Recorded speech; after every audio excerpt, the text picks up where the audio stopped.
If you are a real estate investor and you're looking for more funding for your deals, regardless of relying on hard money lenders or bankers or any kind of institutional money, don't go anywhere because I'm getting ready to plug you into the money.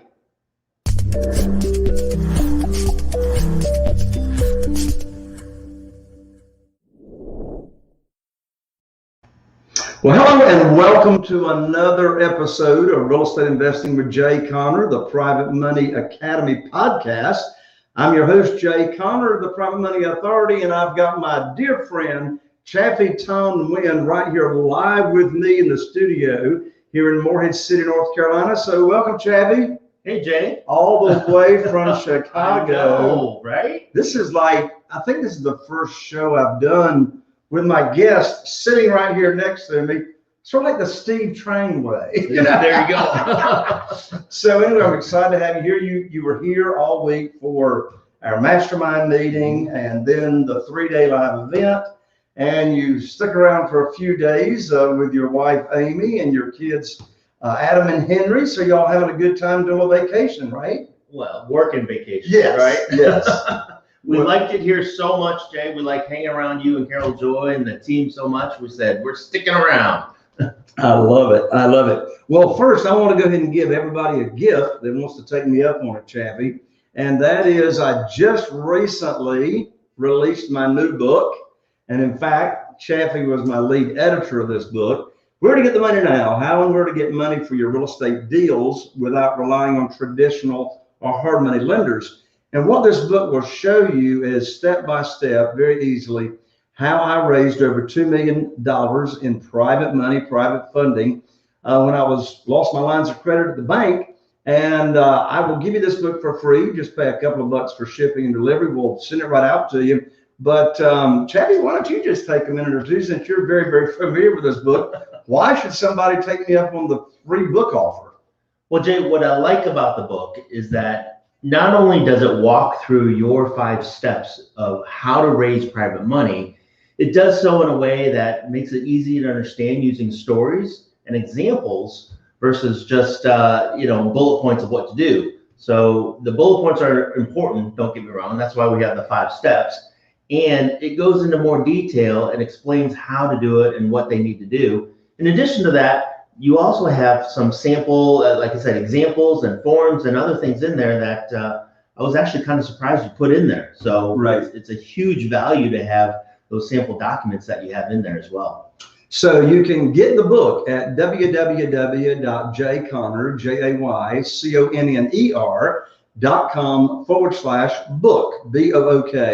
Again, that URL is jayconner, JAYConner.com/book, BOOK, and we'll get that rushed right out to you. Well, Chaffee, you're the one that came up with the idea for the show today, and that is we can talk about the live event a little bit. And we had 74 what we call aha moments. So tell everybody what an aha moment is at the live event, Chaffee. So first of all, let me say that this was one of the best live events that we had in a long time. It was ever. Awesome. And so to have everyone there, it was a full crowd, full room. Everyone was up and mixing and mingling and having a good time, and most importantly, learning what to do in their business, following Jay's processes and systems. And as you can see, it's multiple pages, 74 of aha moments, which is a moment where Jay talks and trains and teaches about what to do and how to do it, and the little light bulb comes on, and it's like aha, I got it. It makes sense, right? And the attendees are writing these down, and they're turning them in. So we give away prizes and such as well for people to share their aha moments. So what we thought we'd do is just review. We don't have near the time to review all 74 of them, but review just a few of the comments that the live event attendees wrote down and turned in as light bulb moments, if you would, from learning at the event. But Chaffee, why don't you take a moment and tell folks about your background and how it is we work together and does and so. Sure. So I was, when I was growing up, I was told you got to go to school, get good grades, and get a good job, or JOB as we call it, right? And so that's what I did. I went to school. I got great grades. I'm Asian, of course, so I get, straight A's and good stuff, right? You're really good at math, right? That's right. I was good at math. So as many Asians during my time, we were either doctors or engineers, and I became the engineer. Went to college, got good grades again, and got a job as an engineer. So I'm working as an engineer in the corporate world at a multi-billion-dollar company. And, always nagging at me, Jay, was I need to do more. I need to do something else because I wasn't made to be an engineer. I was made to do a lot more than go to a job 8 o'clock in the morning, come home at 8 o'clock in the night, 10, 12 hours a day, working for somebody else, doing something that I might be good at, only I don't really enjoy or I don't really have a passion about. So during that time, I decided to start something on the side, and that was my real estate business. Started investing in 2002 and lost a ton of money on my first deal, Jay. I tell you. There's one big lesson right there. That's a book that I need to write, right? of what not to do. And one thing that I didn't have, just to share with everybody, one thing I didn't have was a coach or a mentor to call up and say, what's going on? What am I doing wrong? Or what am I not doing? What should I be doing that I'm not doing?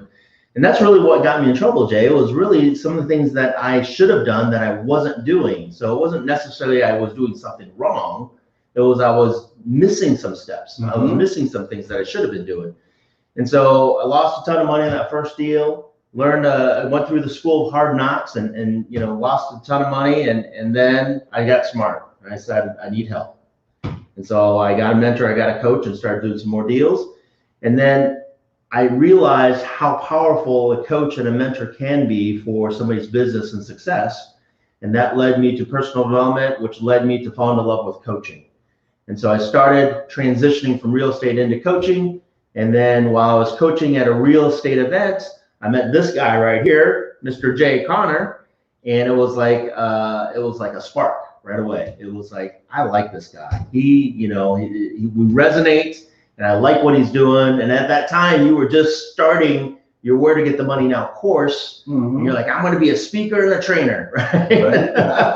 I'm like, me too. I'm doing the same thing. I'm a speaker and trainer too. And so we kept in touch over the years, and then Jay, you started blowing up. I mean, you started teaching and training a whole ton of people. And along the way, you said, hey, Chaffee, come join the party. And I was just like, I'm there. Where am I at? And let's join the party. And you've probably been coming to all of our live events. It's probably been 7 years or more, 7, 8 years, something like that. But yeah, Chaffee helps me run my mastermind group as well.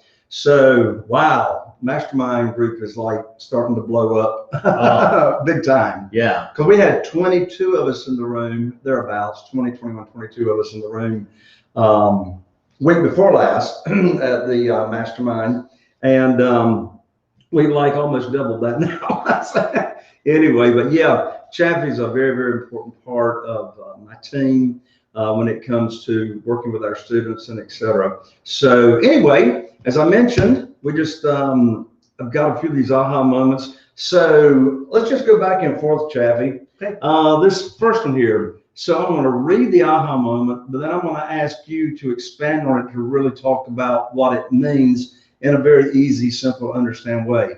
So George at the live event wrote down his aha moment was substitute collateral, or substituting the collateral allows a lender to continue earning interest on a loan for a longer period of time should the original property sell in less than 6 months. So how about unpack that? First of all, a good place to start with is make sure everybody knows what we mean when we say collateral. What's collateral? So collateral is what you get in place of the money that you're lending, right? So if this is my collateral, if I don't get paid back my money, I get the cut. And in our case, Jay, or in your case, the collateral is the property. And so they get the property.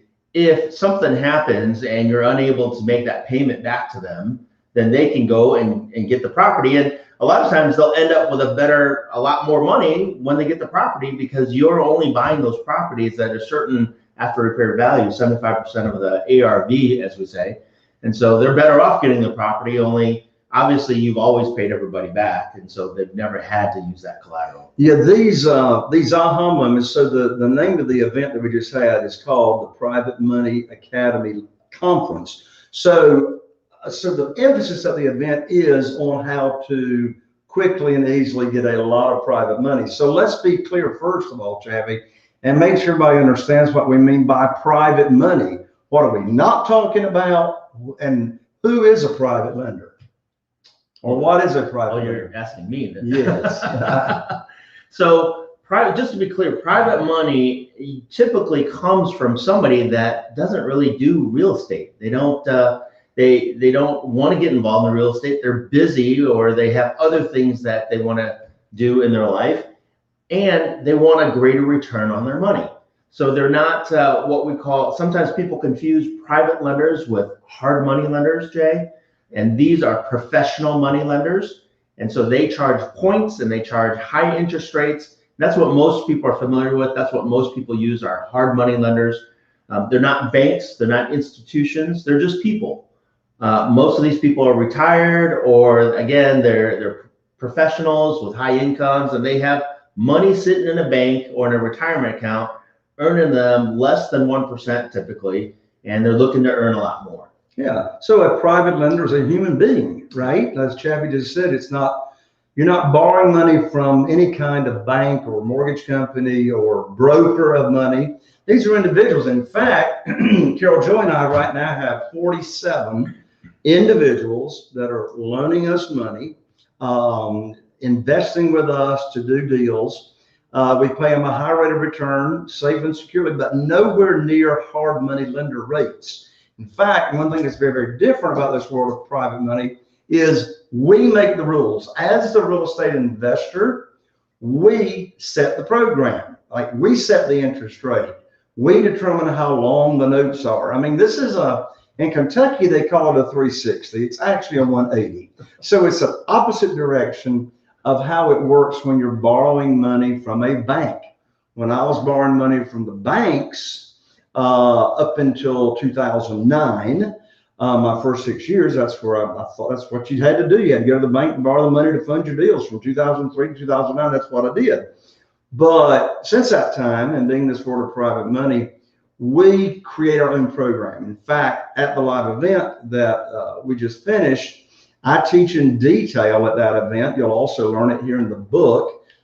Exactly what does this program look like? Like, we set the interest rate. How much interest rate would you pay? The frequency of payments, and etc.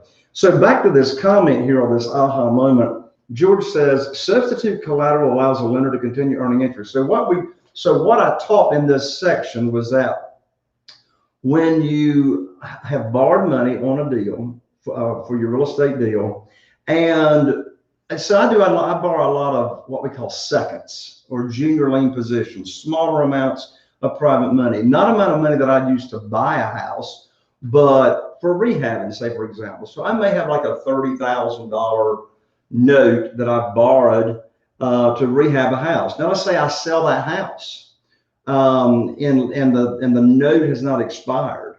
So if I have another property, another collateral, okay, piece of collateral, that I can then keep that note open to that lender can keep earning their interest, and I don't have to pay off that $30,000 note in this example. I can just substitute or change the collateral that's backing that note. Does that make sense, Chaffee? Yeah, so Jay, what you're saying is that you don't have to pay back that private lender and pay them all the interest, because you still have time left on that note. So instead of them only getting interest on 4 months of payments, because you sold the property within 4 months, you know, it's a 12-month note, you got 8 months left, you just take that and put it on another property, and they continue to get paid on those 8 months. Now, something that goes along with that is a lot of times when I have a new private lender that is doing business with us, if I cash out, I'm gonna pay them off or whatever, one of the first things they say is, well, Jay, can't you just keep the money? I don't want the money back.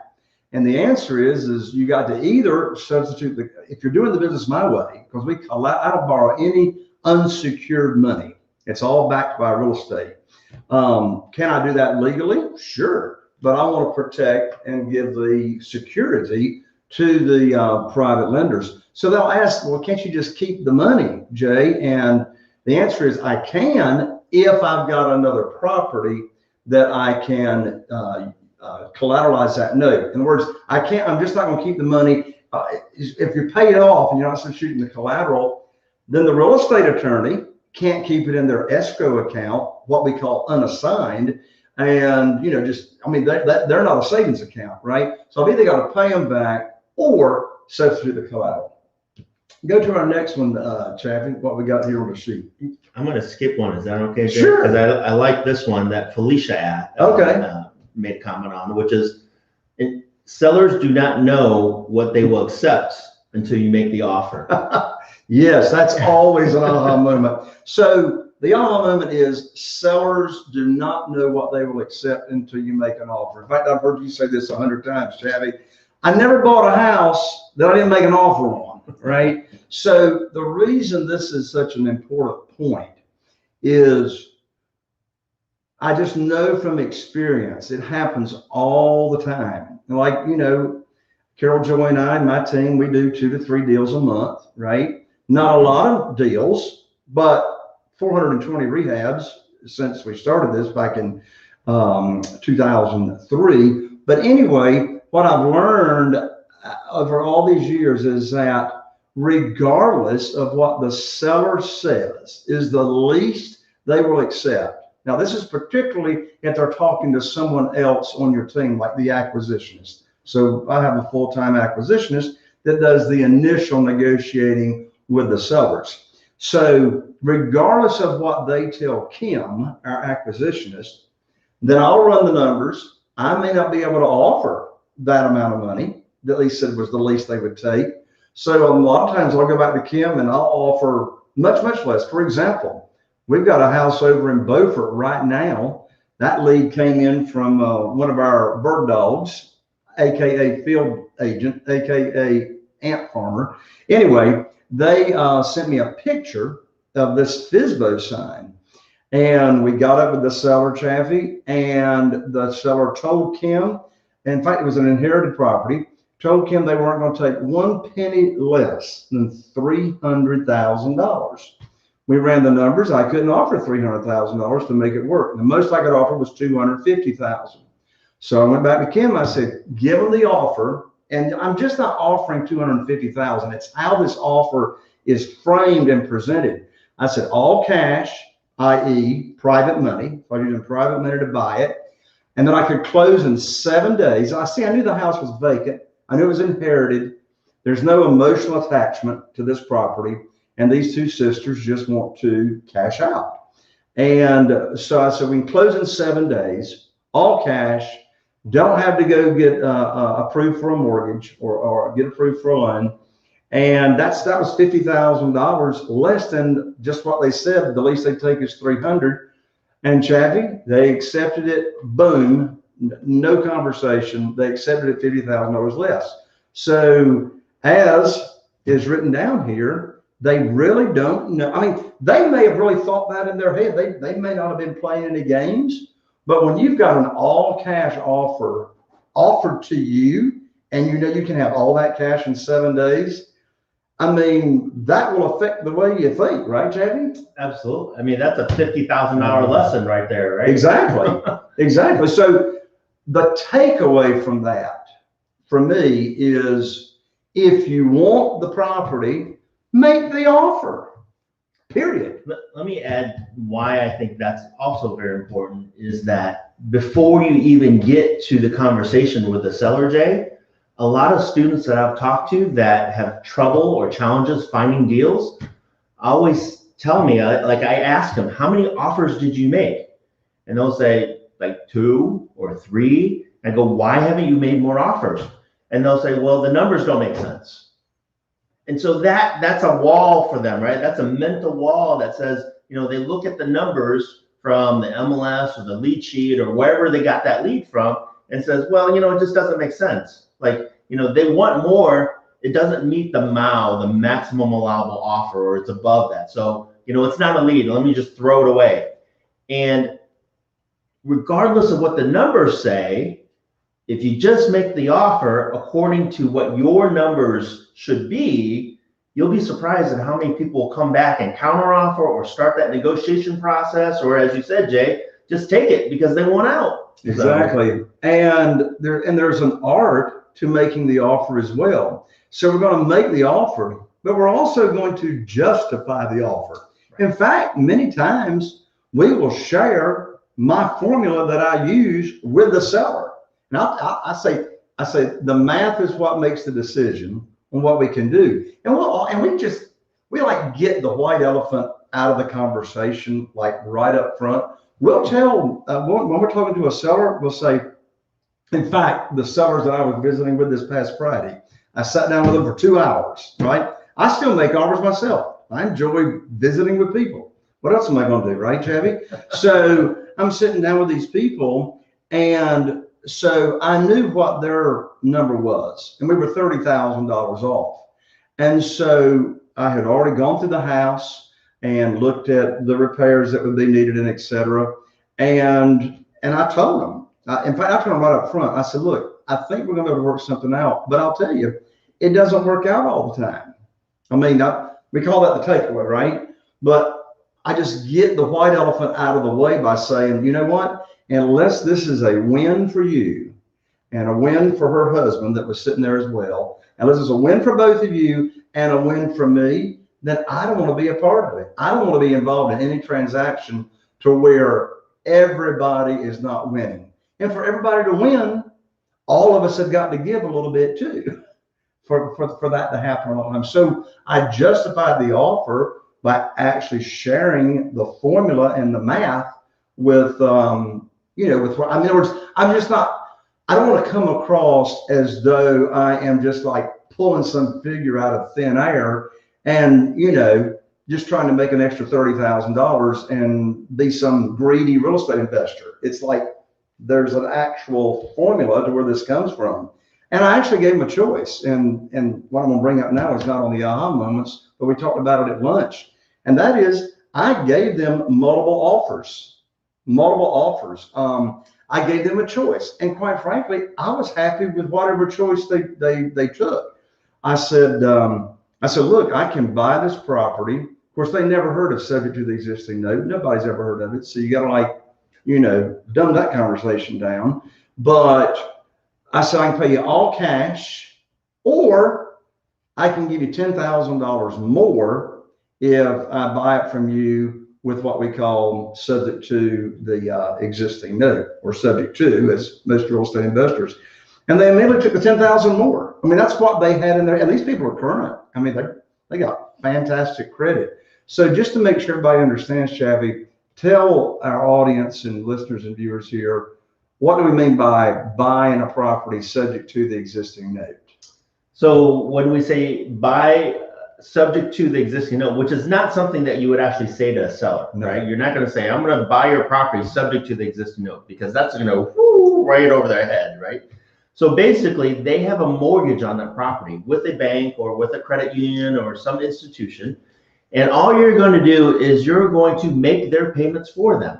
So they're not getting rid of that loan. Instead, you're just going to pay those payments as they come on a monthly basis. And they're going to transfer the title of the property to you. So you're going to own the property and make payments as if it was your loan, except the loan stays in their name. So that's the only thing. You're making their payments, and you're taking over the property, and they can go on their happy way and live their life. So they don't have to worry about those monthly payments anymore. And oftentimes, Jay, with subject to, with the strategy that you use, if somebody is behind on payments, you're actually helping them fix their credit, because you're making those on-time monthly payments. Now, in this case, they were on time, so you don't have to do that. And as long as you continue to make those payments for them, that's still helping their credit build up, because that's a loan on their property that's being paid on time. Yeah. So they are actually getting, in this transaction that I'm talking about, they are actually getting about $34,000 more than their payoff. So I'm going to use, so I'm buying it subject to the existing note, making the payments on that outstanding balance until I find a buyer and cash out. So the difference that I'm paying them, so I explained to them, you're getting the same amount of money in your pocket, whether I pay all cash and pay off your mortgage, or if I buy it, this what I call option B, and explain to them how subject to works. I said, you're still getting the same amount of money in your pocket. It's just a matter of whether I'm going to be paying off your mortgage right now. And so what am I going to do on this deal? I'm buying it subject to the existing note, and then I'm going to borrow private money in a second position or a junior position, and use that little bit of private money to go ahead and give them their cash when we close on it. And we're closing on the deal this coming Monday. Awesome. Yeah. So let's see here. How are we doing on time, Chaffee? And then we got time for maybe one more. Have you got another one, or you want me to just pick one? There's so many I didn't read through all of them. Exactly. Well, one aha moment that I read on here is they just made a statement that they hear me say at the live event all the time, and that is you can make really big money in this business in a very, very small market. So what's the population of where you and your family live up in the Chicago area? There's about 8 million people in the city and the surrounding areas. Yeah. So he's at 8 million. So me and Carol Joy are here in 40,000.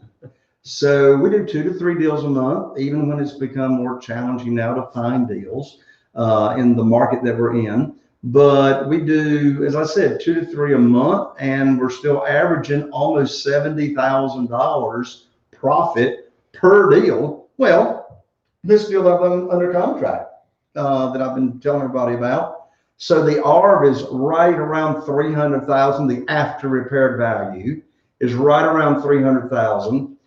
And I can put maybe $5,000 in this house, if that, maybe 5,000. It's already been totally rehabbed. There's a little bit left upstairs. Well, here's the math. I'm buying it for 160,000. 160 is what we're buying it for. It's worth right at 300, and all I got to put in is about $5,000. So I didn't have to take that to the committee to get the approval on that one. Let me just repeat that so everyone listening understands, OJ, is that these individuals are current on their payments. Yep. And the house is worth about 300 after repair, and they're willing to sell it to you for 160. Mm-hmm. And they're allowing you to take over their payments. Yep. And is that a real deal, Jay? Do those kind of deals exist? Well, I'll be able to show you the contract. No, not the contract. I'll be able to show you the deed this coming Monday. But yeah, I mean, and this is not an out of the ordinary deal by any imagination. I mean, you know, one question someone may be thinking right now is, well, why would somebody trust me to make their payments and give up all that equity and, you know, be done? I mean, could they put the house in the audible listing service? They could, right? Even though it still needs some repair upstairs. But in fact, I always ask people, well, how in the world did you find us? And we do marketing consistently every day. We do Facebook ads, we do Google ads, we do direct mail to people that are behind and in foreclosure, et cetera. So I asked this lady, I said, how did you find me? And how is it that we're here at this house? She says, well, we've been living here for 28 years and we know what you do, right? Because I mean, if you live around here, you're going to see my face and you're going to see my marketing on Facebook. And so she said, so all I did was I just went to Google and I Googled Jay buys houses, right? And so there it was. But back to the question, why would someone be willing to do what they're doing? Well, people do things for their own reasons. Sometimes you're not even actually sure, but since I sat down with these people for 2 hours, I know why.